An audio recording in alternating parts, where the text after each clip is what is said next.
ज्या दिवशी ह्या मॅडम जाधव सर, तुम्ही मॅडम माझ्यासाठी मी पेट्रोल घेऊन बसले होते, आले होते बरोबर. तुमचं सुद्धा त्या समीरने नाव घेतलं का तुमचे 65 लाख रुपये तुम्ही आतमध्ये केबिन मध्ये जाऊन विचारताय सर ते मॅडम तर काही शांत होणार नाही. माझ्याकडे प्रूफ आहे, मी प्रूफ देते तुम्हाला. हो असं समीर नार्वेकर बोललाय. नाही सांगते 60 लाख रुपये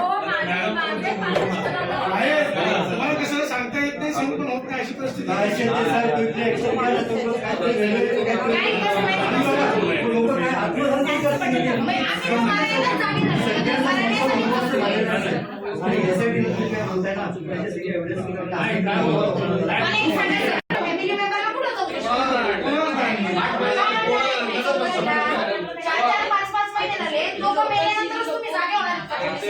तुमच्या विरोधात एनसी दाखल केली आहे तर तुम्ही त्यांना धमकवलं म्हणून.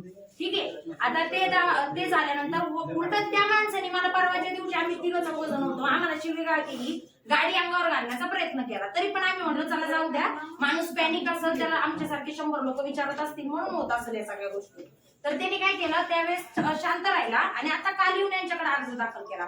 मग आता माझ्यासाठी सगळेजण आलेत आणि याच्यापैकी 15-20 जण तर साक्षीदार आहेत त्यांनी अंगावर गाडी घालण्याचे. मला त्याच्या विरोधात कंप्लेंट करायची.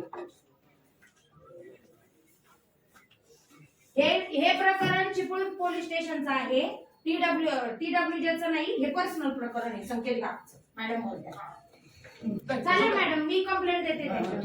बिझनेस पार्टनर आणि त्याचे वडील बिझनेस पार्टनर आहेत, ते पण मी डिटेल्स इथं पोलीस स्टेशनला देते, तर तुम्ही त्यांच्याकडे EOW ते पाठवते. चालेल मॅडम, थँक्यू सो मच. आता काय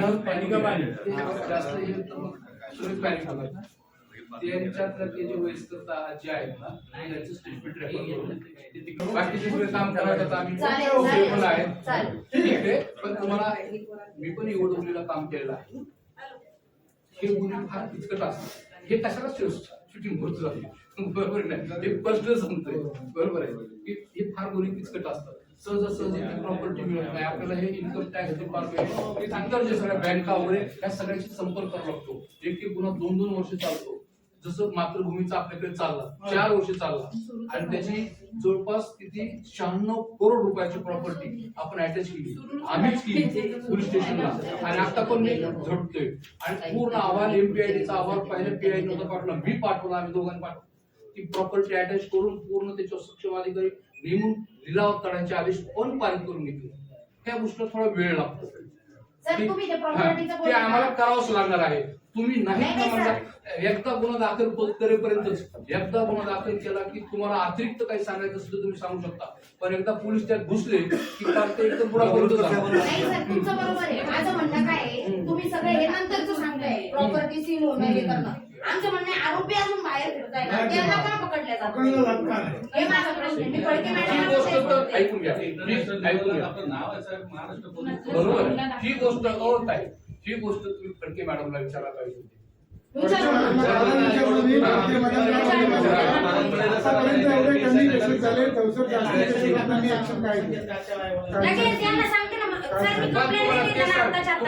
विचारा मॅडमला म्हणून टाळत नाही असं नाही.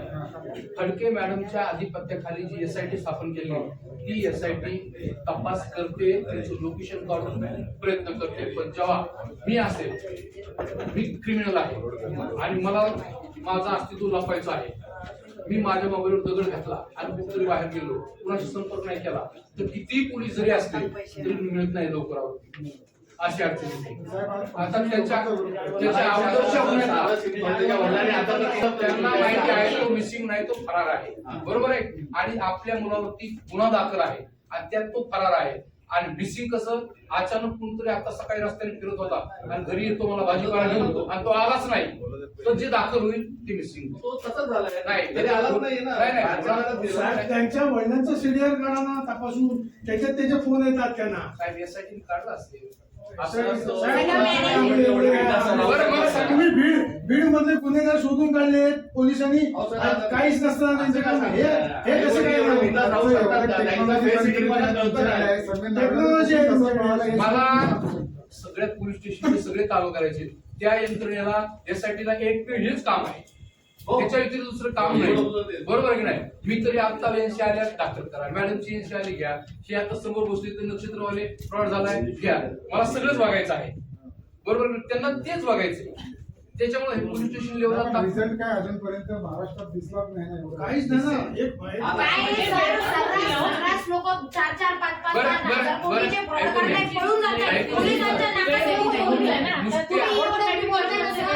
ठाणे ऑफिसमध्ये ही माधवी राजकुंभारबाई तिच्या नाकाखालून समीर नार्वेकरनी समोरून. केलंय. समोरून तिनेच गायब केलंय हे आता त्यांना. आपण दुसऱ्याबद्दल काय बोलू शकत नाही त्यात. तुमचे डिपार्टमेंटचे लोक आहेत ना पण सर. आता ह्या प्रकरणी यवतमाळला गुन्हा दाखल आहे आहे, त्यांना पण अजून मिळालेले नाही. आणि कोणाला जर मिळाला तरी त्या गुन्ह्यात ह्या गुन्ह्यात वर्ग होतो. त्याला मी पकडलं तरी त्याला संपूर्ण महाराष्ट्रात जिथे गुन्हे दाखल आहे तो वर्ग होणार. आणि यवतमाळला पकडलं तरी पोलीस खात्याला तो किती बनवतो आणि बाहेर फिरतोय. बाहेर फिरतो साहेब, आम्ही शोधून आणू का? काहीतरी आम्हाला नाही आम्ही शोधून आणतो आम्ही 24 शोधून आणतो. आणि हे पाठवून सगळीकडे लावतो का? जिथे बॅनर लावतो, बक्षीस जाहीर करतो. ही व्यक्ती साहेब, अशी बऱ्याचशा वेळा आरोपी पकडायला आम्हाला आमच्या खबऱ्यांचं आणि जनतेच्या यंत्रणांचं पण सहकार्य लागतं. आम्ही असं कसं- नाही. सर, आजच करतो आम्ही. तसं पण आहे ना सर, घरची आमची जिंदगी ना पूर्ण खराब झालेली या माणसांमुळं. हा समीर नार्वेकर, नेहा नार्वेकर, त्याच्या आई बापांची सुद्धा आम्ही कंप्लेंट देणार आहे. आणि कारण की ते सगळे जण सांगतात राहतात. लोकांना की आम्ही पैसे देणार आणि माझा हा चुंड्याबाज आणि त्या मुरुडकरची पण मला कंप्लेंट द्यायची. लाईट आली आहे, विलंब करू नका. त्या स्टेटमेंट रेकॉर्ड पासून मी त्या संकेत घागला आणि राय मराठेला तिथं पोलीस स्टेशनला बोलतो. हा, त्याच्या वडिलांना. त्या राय मराठेनी त्यांना सांगितलं की पैसे इथे गुंतवा म्हणून. तो दर महिन्याला जे आपण आता ₹500 म्हणतो. देतो. हेच तुम्हाला म्हणणं आहे, हेच तुमचं म्हणणं आहे. मॅडम ऍड करता येईल ना त्यांना.